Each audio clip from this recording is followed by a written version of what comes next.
Hi hello ಎಲ್ಲರೂ ಹೇಗಿದ್ದೀರಾ? ನಾವಂತೂ ತುಂಬಾ ಚೆನ್ನಾಗಿದ್ದೀವಿ. Welcome back to Teju Kannadathi YouTube channel. ಎಲ್ಲರೂ ಚೆನ್ನಾಗಿದ್ದೀರಾ ಅಂತ ಭಾವಿಸ್ತಾ ಇದ್ದೀನಿ. ನಮ್ಮ ಸಮರ್ಥ ಅಂದರೆ ನಮ್ಮ ಅಕ್ಕನ ಮಗ ಹುಟ್ಟಿದ ದಿನ. ಬೇಗನೆ ಎದ್ದು ನನಗೆ ಯಾಕೋ ಅವತ್ತು ನಿದ್ದೆನೇ ಸರಿಯಾಗಲಿಲ್ಲ, ಊರಿಗೆ ಹೋಗ್ಬೇಕಲ್ಲ ಅನ್ನೋ ಇದಕ್ಕೆ ಬೇಗನೆ ಎದ್ದೆ. ಒಂದು 4:15 5 ಗಂಟೆ ಆಗಿತ್ತು. ಅಷ್ಟರೊಳಗೆ ಅವನಿಗೆ ಫೋನ್ ಮಾಡಿ ವಿಶ್ ಮಾಡಿದೆ. ಅವನಿನ್ನೂ ಮಲಗಿದ್ದ ನಮ್ಮ ಅಕ್ಕನ ಮಗ, ಹಂಗಾಗಿ ಫೋನ್ ಮಾಡಿ ವಿಶ್ ಮಾಡಿ ನಾನು ಮನೆಯಲ್ಲೆಲ್ಲ ಬಾಗಿಲಿಗೆಲ್ಲ ರಂಗೋಲಿ ಹಾಕಿ ವಾಕ್ ಹೋಗೋಣ ಅಂತಂದು ಹೊರಟೆ. ಫಸ್ಟ್ ಟೈಮ್ ನಾನು ಇಷ್ಟು ಕತ್ಲಿದ್ದಾಗೆ ಹೋಗ್ತಿರೋದು. ಹಾಗಾಗಿ ಸ್ವಲ್ಪ ನಾನು ಯಾವಾಗಲೂ ಒಬ್ಬಳೇ ಎಲ್ಲ ಹೋಗೋದು, ಸ್ವಲ್ಪ ಲೇಟಾಗಿ ಸ್ವಲ್ಪ ಬೆಳಕರದ ಮೇಲೇ ಹೋಗ್ತೀನಿ ವಾಕು. ನಾನು ಕತ್ಲಾದ್ಮೇಲೆ ಕತ್ಲಿದ್ದಂಕಲೆ ಅಂತೂ ಹೋಗಲ್ಲ. ಹಾಗಾಗಿ ಅರೌಂಡ್ ಒಂದು 6:30 ಆಗಿರುತ್ತೆ ನಾನು ಹೋಗುವಷ್ಟರೊಳಗೆ. ಎಲ್ಲ ಮುಗಿಸ್ಕೊಂಬಂದು ಮನೆಯಲ್ಲಿ ಅವರಿಗೆಲ್ಲ ಮಾಲ್ಟೆಲ್ಲ ರೆಗ್ಯುಲರಾಗಿ ಯಾವ ಥರ ಮಾಡಿಕೊಡ್ತೀನೋ ಆ ಥರ ಮಾಡಿಕೊಟ್ಟು ನಾನು ಸ್ನಾನ ಮಾಡಿಕೊಂಡು ರೆಡಿ ಮಾಡಿಕೊಂಡೆ. ಹಾಗೆ 2 ದಿವಸಕ್ಕೋಸ್ಕರ ಲೀವ್ ತಗೊಂಡಿದ್ರು ಮನೆಯವರು. ಹಂಗಾಗಿ 2 ದಿವಸಕ್ಕೋಸ್ಕರ ಬಟ್ಟೆ ಎಲ್ಲ ಜೋಡಿಸೋಣ ಅಂತಂದು ಪಾಪುದೇನು ಕಾಲು ಚೈನು ಅದೆಲ್ಲ ಇರುತ್ತಲ್ಲ ಅದನ್ನೆಲ್ಲ ಹಾಕಿ ರೆಡಿ ಮಾಡ್ತೀನಿ. ನಾನು ಊರಿಗೆ ಹೋಗ್ಬೇಕಾದ್ರೆ ಅಷ್ಟೇ ಹಾಕೋದು, ಅವನಿಗೆ ಮಾಮೂಲಿ ಟೈಮಲ್ಲೆಲ್ಲ ಹಾಕಲ್ಲ. ಹಾಗೆ ನಾನು ರೆಡಿಯಾಗಿ ಮನೆಯವರು ಇದು ಶೂ ನನಗೆ ವಾಕಿಗೆ ಅಂತ ತಂದು ಕೊಟ್ಟಿದ್ರು. ಒಂದು ಜೊತೆ ಸಾಕ್ಸ್, ಒಂದು ಜೊತೆ ಶೂ ತಂದು ಕೊಟ್ಟಿದ್ದಾರೆ. ಬಟ್ ನಾನು ಹಾಕ್ಕೊಂಡು ಹೋದರೆ ಸುಮ್ಮನೆ ಹಾಳಾಗ್ತವೆ ಅಂತಂದು ಅವ್ರ ಸ್ಲಿಪ್ಪರೇ ಹಾಗಾಗಿ ಇವತ್ತು ಊರಿಗಾದರೂ ಹಾಕ್ಕೊಂಡು ಹೋಗೋಣ ಅಂತಂದು ಸ್ಲಿಪ್ಪರ್ಸ್ ಎಲ್ಲ ಪಾಪುಗೆಲ್ಲ ರೆಡಿ ಮಾಡಿ ಮನೆಯವ್ರಿಗೂ ಎಲ್ಲ ಅವರು ರೆಡಿ ಆದರು.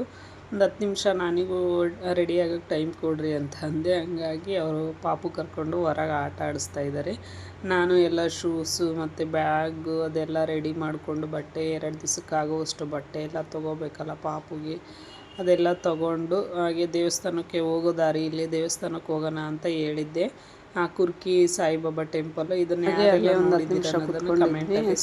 ಕುತ್ಕೊಂಡು ಹಾಗೆ ಅಲ್ಲಿಗೆಲ್ಲ ಹೋಗಿ ಪಾಪು ಹೆಸರಲ್ಲಿ ಅಂದರೆ ನಮ್ಮ ಸಮರ್ಥ ಹೆಸರಲ್ಲಿ ಪೂಜೆ ಎಲ್ಲ ಮಾಡಿಸ್ಕೊಂಡು ನಾವು ಒಂದು 10 ನಿಮಿಷ ಅಲ್ಲಿ ಪ್ರಶಾಂತವಾಗಿದೆ ಜಾಗ. ನನಗಂತೂ ತುಂಬಾ ಇಷ್ಟ ಪರ್ಸ್ನಲಿ. ಹಾಗಾಗಿ ಒಂದು 10 ನಿಮಿಷ ಕೂತ್ಕೊಂಡು ದೇವ್ರ ದರ್ಶನ ಪಡ್ಕೊಂಡು ಹೋದ್ವಿ. ಹಾಗೆ ಅಲ್ಲಿಂದ ಹೋಗಿ ಹಳ್ಳಿ ವಾತಾವರಣ ಅಂತೂ ತುಂಬಾ ಇಷ್ಟ ನನಗೆ. ಅಂದರೆ ಸಿಟಿಯಲ್ಲಿ ನಾವು ಹುಟ್ಟಿ ಬೆಳೆದಿದ್ದೆಲ್ಲ ಹಳ್ಳಿಯಲ್ಲೇ, ಬಟ್ ಇವಾಗ ಸಿಟಿಯಲ್ಲಿ ಇದ್ದೀವಿ ಅಷ್ಟೇ. ನನಗಂತೂ ಪರ್ಸ್ನಲಿ ತುಂಬಾ ಇಷ್ಟ. ಇನ್ನು ನಮ್ಮ ಮನೆಯವ್ರಿಗಂತೂ ತುಂಬಾ ಇಷ್ಟ ಹಳ್ಳಿ ವಾತಾವರಣ.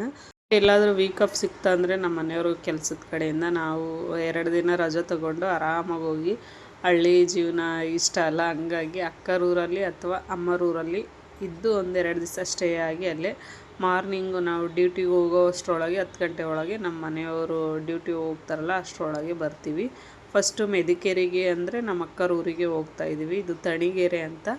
ತಣಿಗೆರೆಯಿಂದ ಹೋದರೆ ತುಂಬಾ ಹತ್ರ ಆಗುತ್ತೆ. ನೋಡ್ರಿ ಎಷ್ಟು ಚೆನ್ನಾಗಿ ಹಳ್ಳಿ ವಾತಾವರಣ ಇದೆ. ಎಲ್ಲ ಭತ್ತ ಕೊಯ್ಲಿ ಬಂದಿದೆ, ಎಲ್ಲ ಕೊಯ್ತಾ ಇದ್ರು. ಸ್ವಲ್ಪ ಜನ ಹಂಗೆ ನಾವು ನೋಡ್ಕೊತಾನೆ ಹೋದ್ವಿ. ಪಾಪು ಇದನ್ನೆಲ್ಲ ನನಗೆ ಜಾಸ್ತಿ ವೀಡಿಯೋ ಮಾಡೋಕ್ಕೆ ಆಗ್ತಿರ್ಲಿಲ್ಲ. ಅವನು ಸ್ವಲ್ಪ ಜಾಸ್ತಿ ಇದನ್ನು ಮಾಡ್ತಾನೆ ಬೈಕಲ್ಲಿ ಕೂತ್ಕೊಂಡಾಗ. ಹಂಗಾಗಿ ಸ್ವಲ್ಪನೇ ವೀಡಿಯೋ ಎಲ್ಲ ಮಾಡ್ಕೊಂಡಿದ್ದೆ. ನೋಡ್ರಿ ಸ್ವಲ್ಪ ಜನ ಎಲ್ಲ ಭತ್ತ ಕೊಯ್ಸಿ ಅಲ್ಲೇ ರೋಡಾಗೆಲ್ಲ ಹಾಕಿದ್ರು, ಅಂದರೆ ಬಿಸಿಲಿಗೆ ಒಣಗ್ಸೋಕ್ಕೆ ಹಾಕಿದ್ರು.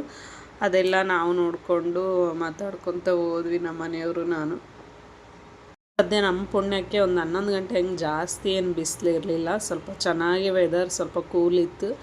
ಜಾಸ್ತಿ ಚಳಿ ಇಲ್ಲಿ ಹಳ್ಳಿ ಕಡೆ ಅಂತೂ. ಸಿಟಿ ಕಡೆ ಅಷ್ಟು ವೆಹಿಕಲ್ಸ್ ಓಡಾಡ್ತಾವಲ್ಲ, ಅಷ್ಟು ಚಳಿ ಅನಿಸೋದಿಲ್ಲ.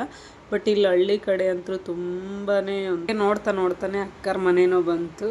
ನಾವು ಹೋಗಿ ಅಕ್ಕರ ಹತ್ರ ನಿಲ್ಲಿಸಿದ್ವಿ ಗಾಡಿನ. ಅವ್ರು ಇನ್ನೂ ರಂಗೋಲಿ ಹಾಕ್ತಾಯಿದ್ರು. ಹಬ್ಬ ಇತ್ತು ಮತ್ತು ನಮ್ಮದು ಒಳ್ಳೆ ಚೆನ್ನಾಗಿದೆ. ಏನು ಅಂತಂದರೆ ಅವ ಶುಕ್ರವಾರ ದೀಪಾವಳಿ ಹಬ್ಬ ಲಾಸ್ಟ್ ಮಾಡ್ತಾರಲ್ಲ, ಕಡೆ ದೀಪಾವಳಿ ಅಂತ. ಅದು ನೋಡ್ರಿ ಅಕ್ಕ ಎಷ್ಟು ಚೆನ್ನಾಗಿ ರಂಗೋಲಿ ಹಾಕಿದ್ರು. ನಮ್ಮ ಮಾಮರ ಮನೆ 3 ಇದ್ದಾವೆ ಇಲ್ಲಿ, ದೊಡ್ಡ ಮಾವ, ಚಿಕ್ಕ ಮಾವ, ಇನ್ನೊಬ್ಬರು ಚಿಕ್ಕ ಮಾವ. ಹಂಗಾಗಿ 3 ಮನೆಯೂ ನೀಟಾಗಿ ಏನಾರು ಫಂಕ್ಷನ್ಸ್ ಇದ್ದರೆ ಈ ಥರ 3 ಮನೆಯವರು ಒಂದೇ ಥರ ಅಂದರೆ ಸಮನಾಗಿ ರಂಗೋಲಿ ಎಲ್ಲ ಹಾಕಿ ಚೆನ್ನಾಗಿ ಡೆಕೋರೇಷನ್ ಮಾಡಿರ್ತಾರೆ. ನೋಡೋಕ್ಕೆ ತುಂಬ ಇಷ್ಟ ಆಗ್ತಾ ಇರುತ್ತೆ. ಹಾಗೆ ಅಕ್ಕ ಸ್ವಲ್ಪ ಇನ್ನೂ ಸ್ವಲ್ಪ ಇದೆಯಮ್ಮ ಫುಲ್ ಮಾಡು ಹೋಗೋಣ ಒಳಗೆ ಬಿಸಿಲಿದೆ ಅಂತ ಅಂದರು. ಹಂಗಾಗಿ ನಾನು ಸ್ವಲ್ಪ ಹೊತ್ತು ಕೂತ್ಕೊಂಡು ಅಕ್ಕನ ಜೊತೆಗೆ ಹಂಗೆ ಮಾತಾಡ್ಕೊತ ರಂಗೋಲಿ ಆಲ್ರೆಡಿ ಹಾಕಿದ್ದು, ಅದಕ್ಕೆ ಬಣ್ಣ ಅಷ್ಟೇ ತುಂಬ್ತಾಯಿದ್ರು. ನಾನು ಸ್ವಲ್ಪ ಇಸ್ಕೊಂಡು ನನಗೆ ಬಂದಿರೋ ಥರ ನಾನು ತುಂಬಿದೆ. ಅಕ್ಕ ನಗ್ತಿದ್ಲು, ಚೆನ್ನಾಗಿ ನೀಟಾಗಿ ತುಂಬಮ್ಮ ಸಾಯಂಕಾಲ ತನಕ ಇರಲಿ ಅಂತ ಅಂದು. ಅದನ್ನೆಲ್ಲ ಮುಗಿಸ್ಕೊಂಡು ನಾವು ಪಾಪುನೂ ಸಹ ಇವರು ಒಂದು ನಾಯಿ ಸಾಕಿದ್ದಾರೆ ನಮ್ಮ ಸಮರ್ಥವರು.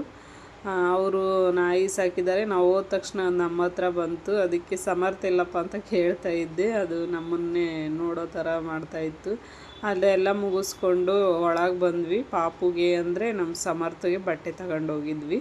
ಸ್ವೆಟ್ರು, ಒಂದೆರಡು ಸ್ವೆಟ್ರು ಮತ್ತು ಒಂದು ಜೊತೆ ಬಟ್ಟೆ ತೊಗೊಂಡೋಗಿದ್ದೆ. ತುಂಬಾ ಚಳಿ ಅಲ್ಲ, ಹಂಗಾಗಿ ತಗೊಂಡೋಗಿದ್ದೆ. ತುಂಬ ಸೈಜ್ ದೊಡ್ಡದಾಗುತ್ತಮ್ಮ ಅಂತ ಹೇಳ್ತಾಯಿದ್ರು ಅಕ್ಕ.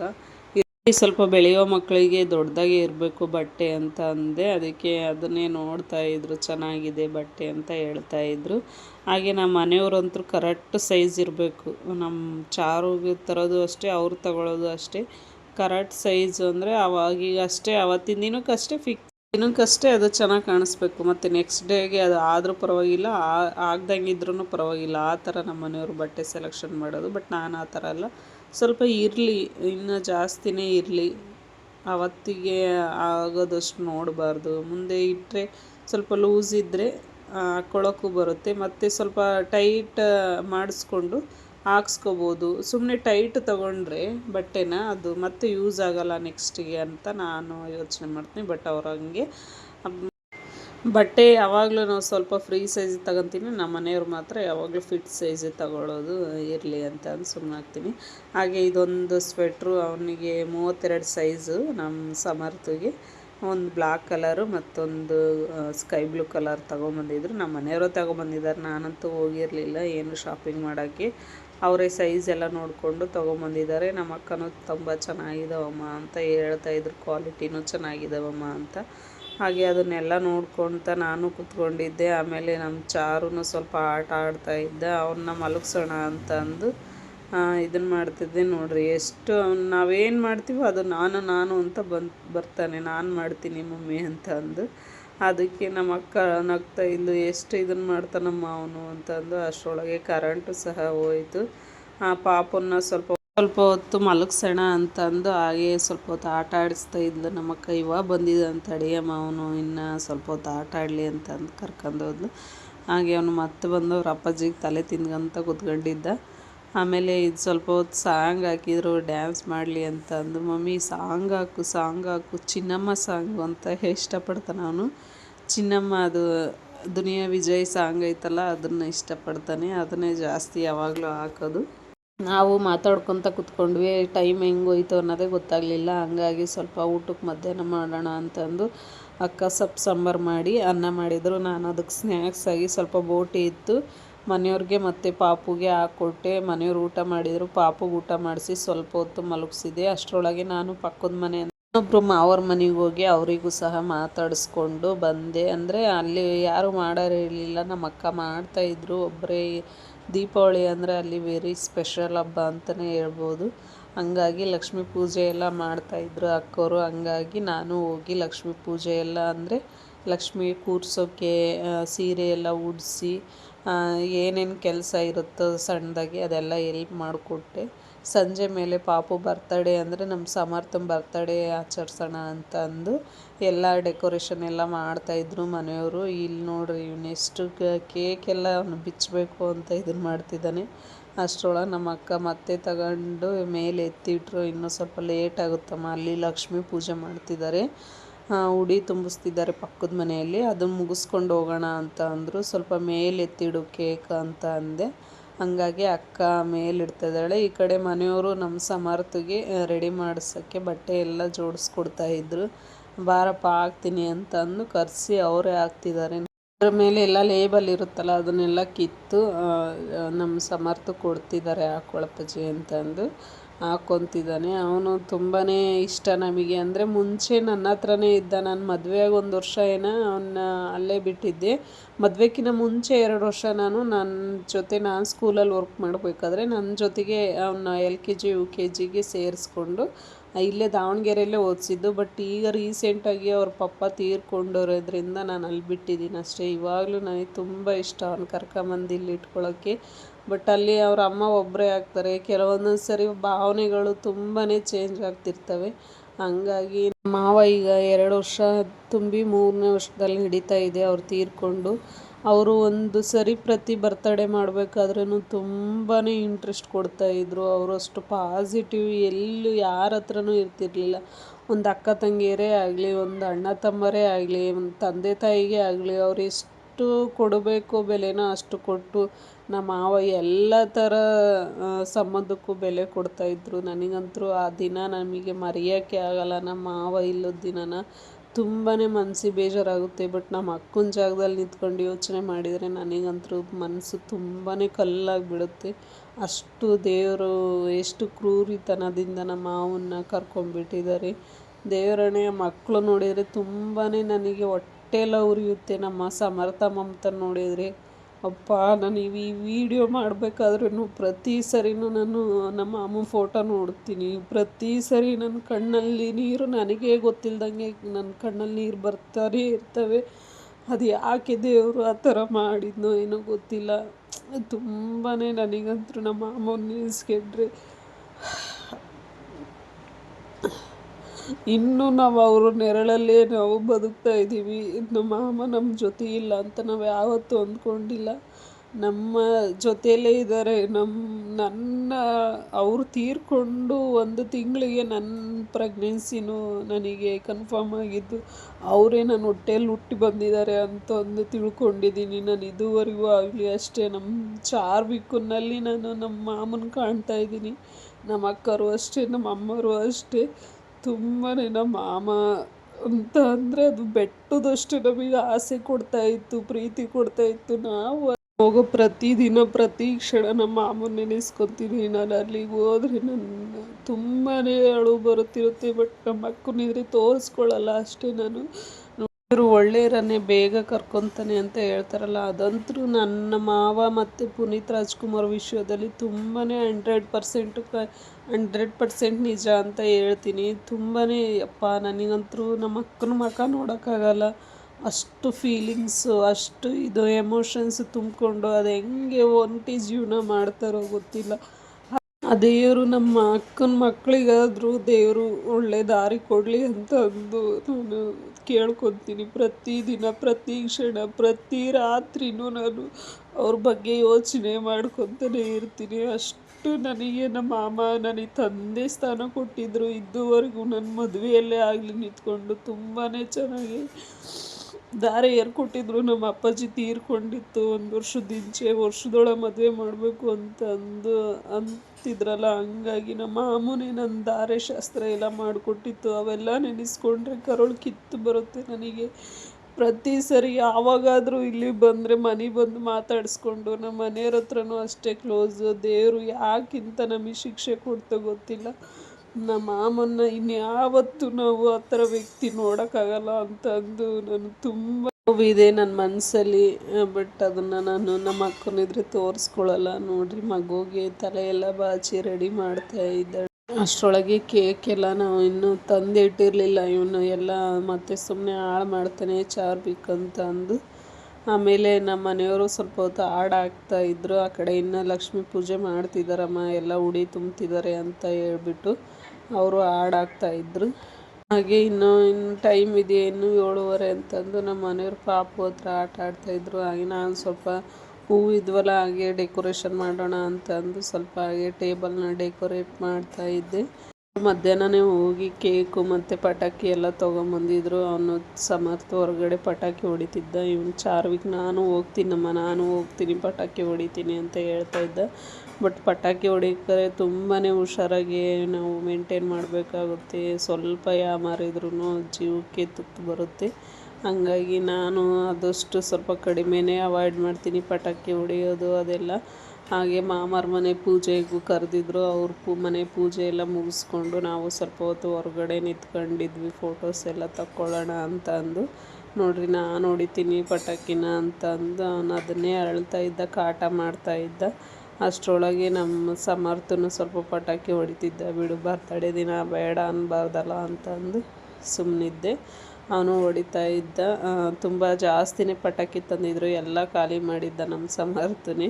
ಹಾಗಾಗಿ ನಾವು ಎಲ್ಲ ಪಟಾಕಿ ಎಲ್ಲ ಸ್ವಲ್ಪ ಹೊತ್ತು ಆರಿಸಿ ಇನ್ನೇನು ಕೇಕ್ ಕಟ್ಟಿಂಗ್ ಮಾಡೋದು ಅಂತಂದು ಒಳಗೆ ಹೋದ್ವಿ.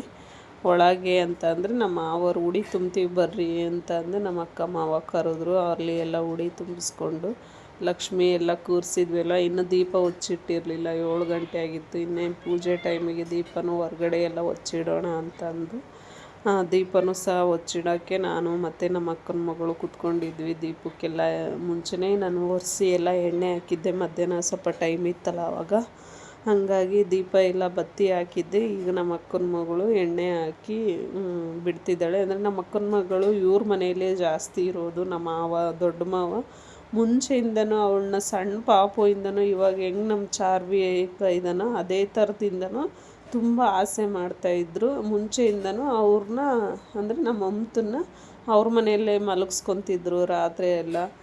ಈ ನಮ್ಮ ಅಕ್ಕನಕ್ಕಿಂತ ಜಾಸ್ತಿ ಕೇರ್, ಅಂದರೆ ಮನೆಯಲ್ಲಿ ಸಣ್ಣ ಮಕ್ಕಳಿದ್ದಾಗ ಆಸೆ ಪಡ್ತಾರಲ್ಲ ಅದೇ ಥರ ಅವರು ನಮ್ಮ ಅಕ್ಕನ ಮಗಳನ್ನ ಅಲ್ಲೇ ಇಟ್ಕೊಂಡಿದ್ದಾರೆ ಜಾಸ್ತಿ. ಅವಳು ಅಲ್ಲೇ ಇರೋದು, ಅಂದರೆ ಅವ್ರ ದೊಡ್ಡಪ್ಪರ ಮನೆಗೆ ಜಾಸ್ತಿ ಇರೋದು. ಅವರು ಬೇರೆಯವರು ಅಲ್ಲ, ನಮ್ಮ ಅಮ್ಮನ ತೋರ ಮನೆಯೇ ಇದು ಅಂತಲೇ ಹೇಳ್ಬೋದು. ಮೆದಿಕೇರೆ ನಮ್ಮ ಅಮ್ಮನ ತೋರ ಮನೆ.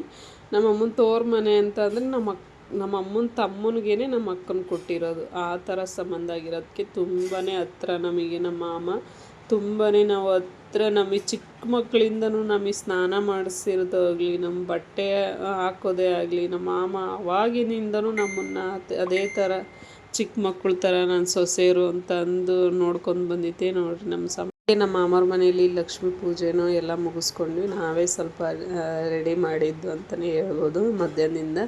ಹಾಗೆ ಅಕ್ಕನೂ ಬಂದು ಅವ್ರ ಮನೆಯಲ್ಲಿ ಲಕ್ಷ್ಮೀ ಪೂಜೆ ಎಲ್ಲ ಮುಗಿಸ್ಕೊಂಡು ಹೋದ್ವಿ ನಾವು. ಲಕ್ಷ್ಮೀ ಪೂಜೆ ಮುಗಿಸ್ಕೊಂಡ್ರೆ ಇನ್ನೇನು ಕೇಕ್ ಕಟ್ ಮಾಡೋದೆ ಅಂದ್ಕೊಂಡು, ಮಾಮೂನು ಇದನ್ನು ಮುಗಿಸ್ಕೊಂಡು ಹೋಗೋಣಮ್ಮ, ಆಮೇಲೆ ಬೇಕಾದರೆ ಹಿರಿಯರು ಪೂಜೆ ಮಾಡೋಣ ಅಂತಂದು. ಇವರು ನಮ್ಮ ಅಕ್ಕನ ಮಗಳು ಫಸ್ಟ್ನೇಳು, ಇವರು ನಮ್ಮ ಅಕ್ಕ, ಅಂದರೆ ಸಮರ್ಥರಮ್ಮ, ಸಮರ್ಥರ ಅಕ್ಕ. ಹಿಂಗೆ ಇದು ಲಕ್ಷ್ಮೀ ಪೂಜೆ ಎಲ್ಲ ಮಾಡಿ ಉಡಿ ತುಂಬಿಸ್ತಾಯಿದ್ರು ನಾನು ಅವರಿಗೆ, ನಮ್ಮ ಅಕ್ಕಗೆ. ಇವರು ನಮ್ಮ ಮಾವನ ಹೆಂಡ್ತಿ, ಅಂದರೆ ನಮ್ಮ ಜ್ಯೋತಕ್ಕ ಅಂತ ಅಂದು ಅವರು ಎಲ್ಲ ಲಕ್ಷ್ಮೀ ಪೂಜೆ ಮುಗಿಸಿ ಉಡಿ ತುಂಬಿಸೋಣ ಅಂತ ಅಂದು, ನೀನು ಕೂತ್ಕೋಬ ಅಂತ ಅಂದರು. ಇಲ್ಲ ಅಕ್ಕ, ನಿಮ್ಮ ಅಕ್ಕಪಕ್ಕ ಮನೆಯವರಿಗೆ 5 ಜನಕ್ಕೆ ಕೊಡ್ರಿ, ಆಮೇಲೆ ನಾನು ಲಾಸ್ಟಿಗೆ ತುಂಬಿಸ್ಕೊತೀನಿ ಅಂತ ಅಂದು ಅವರಿಗೆಲ್ಲ ಉಡಿ ತುಂಬಿಸಿ, ಇದು ಪಾಪು ಕೇಕ್ ಕಟ್ ಮಾಡೋಕ್ಕೆ ಬಂದ್ವಿ. ಅಂದರೆ ಸಮರ್ಥನ ಬರ್ತಡೇದು ಇದು ವಿಡಿಯೋ. ಹಾಗೆ ನಮ್ಮ ದೊಡ್ಡ ಮಾವರ ಮನೆಯಲ್ಲೂ, ಅಂದರೆ ಈ ಕಡೆ ಮಾವರ ಮನೆಯಲ್ಲೂ 3 ಮನೆ ಇದ್ದಾವೆ. ಈ ಕಡೆ ಚಿಕ್ಕ ಮಾವ, ಈ ಕಡೆ ದೊಡ್ಡ ಮಾವ. ನಮ್ಮ ದೊಡ್ಡ ಮಾಮರ ಮನೆಯಲ್ಲೂ ತುಂಬ ಜನ ನೆಂಟರೆಲ್ಲ ಬಂದಿದ್ದರು. ಅವರು ಸಹ ನಮಗೆ ತುಂಬಾ ಪರಿಚಯ, ಎಲ್ಲರೂ ಸಹ ಪರಿಚಯ, ಯಾರೂ ಹೊರಗಿನವರಿಲ್ಲ ಇಲ್ಲಿ. ಅವ್ರ ಮನೆಗೆ ರಿಲೇಷನ್ ಎಲ್ಲ ಬಂದಿದ್ದರು, ಅವರು ಸಹ ಬಂದು ಕೇಕ್ ಕಟ್ ಮಾಡೋಕ್ಕೆ ಜಾಯ್ನ್ ಆದರು. ತುಂಬಾ ಖುಷಿ ಆಯಿತು ನೋಡ್ರಿ. ನಮ್ಮ ಮಾವ ನೂರಾರು ಕಾಲ ಸುಖವಾಗಿ ಬಾಳು, ಹ್ಯಾಪಿ ಹ್ಯಾಪಿ ಬರ್ತ್ಡೇ, ನಿನ್ನ ಬಾಳು ಎಂದು ಬೆಳಕಾಗಬೇಕು, ಹ್ಯಾಪಿ ಹ್ಯಾಪಿ ಬರ್ತ್ಡೇ. ನೂರಾರು ಕಾಲ ಸುಖವಾಗಿ ಬಾಳು, ಹ್ಯಾಪಿ ಹ್ಯಾಪಿ ಬರ್ತ್ಡೇ, ನಿನ್ನ ಬಾಳು ಎಂದು ಬೆಳಕಾಗಬೇಕು, ಹ್ಯಾಪಿ ಹ್ಯಾಪಿ ಬರ್ತ್ಡೇ. ನೀ ನಡೆಯ ದಾರಿಯಲ್ಲಿ ಕನಸುಗಳು ಚೆಲ್ಲಿರಲಿ, ನಿನ್ನೆಲ್ಲ ಕನಸಿನಲ್ಲಿ ನಮ್ಮ ಹರಕೆ ತುಂಬಿರಲಿ.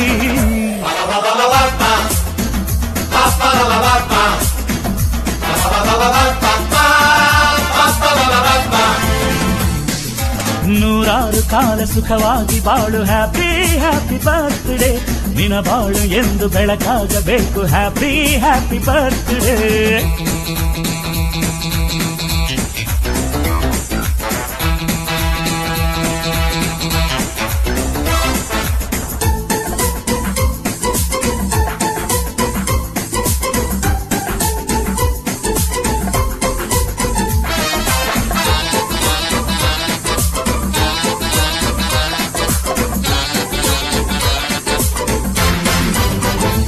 ಎಲ್ಲ ಕಟ್ ಮಾಡಿ ಮುಗಿಸಿ ಅವ್ರ ಅಕ್ಕಗೆ ಕೇಕ್ ತಿನ್ನಿಸ್ತಾ ಇದ್ದ. ಹಾಗೆ ಅವರ ತಮ್ಮನಿಗೆ ಕೇಕ್ ತಿನ್ನಿಸಿ ಅವಳು ಸಹ ಹೊರಟ್ಲು. ಇವರು ನಮ್ಮ ದೊಡ್ಡ ಮಾವ, ಹಾಗೆ ನಮ್ಮ ಅತ್ತೆ. ಇವರು ಅಂದರೆ ನಮ್ಮ ಮಾವನ ಹೆಂಡ್ತಿ ಅಂತಲೇ ಹೇಳ್ಬೋದು. ಅವರು ಎಲ್ಲ ಕೇಕ್ ಕಟ್ ಮಾಡಿಸಿ, ಅಕ್ಕ ತಮ್ಮಂದು ಸರಿಯಾಗಿ ಫೋಟೋ ತೆಗಿಯೋಕ್ಕಾಗಲಿಲ್ಲ, ಜನ ಇದ್ದರು ಅಂತ ಅಂದು ಅವ್ರನ್ನ ಸಪ್ರೇಟಾಗಿ ನಿಲ್ಲಿಸಿ ಫೋಟೋ ತೆಗ್ಸಿದ್ವಿ. ಹಾಗೆ ನಮ್ಮ ಇನ್ನೊಂದು ಮಾವ ಇವರು ಬಂದು ಎಲ್ಲ ಕೇಕ್ ಕಟ್ ಮಾಡಿ, ಅಂದರೆ ಅವರು ಮಿಸ್ಸಸ್ ಬರಲಿಲ್ಲ, ಸ್ವಲ್ಪ ಪೂಜೆ ಅದರಲ್ಲೆಲ್ಲ ಬ್ಯುಸಿ ಇದ್ದರು, ಹಂಗಾಗಿ ಬಂದರು, ಫೋಟೋಕ್ಕೆ ಇರಲಿಲ್ಲ. ಅಷ್ಟರೊಳಗೆ ನಾವು ಎಲ್ಲ ಕೇಕ್ ಕಟ್ ಮಾಡಿಸಿ ಅವನಿಗೆ ತಿನ್ನಿಸಿ 100 ವರ್ಷ ಚೆನ್ನಾಗಿರಪ್ಪ ಅಂತ ದೇವ್ರ ಹತ್ರ ಕೇಳಿಕೊಂಡು, ಇವರು ನಮ್ಮ ಅಜ್ಜ ನಮ್ಮ ಅಜ್ಜಿ. ಇಷ್ಟ ಆದರೆ ಲೈಕ್ ಮಾಡಿ, ಕಮೆಂಟ್ ಮಾಡಿ. Boy friend.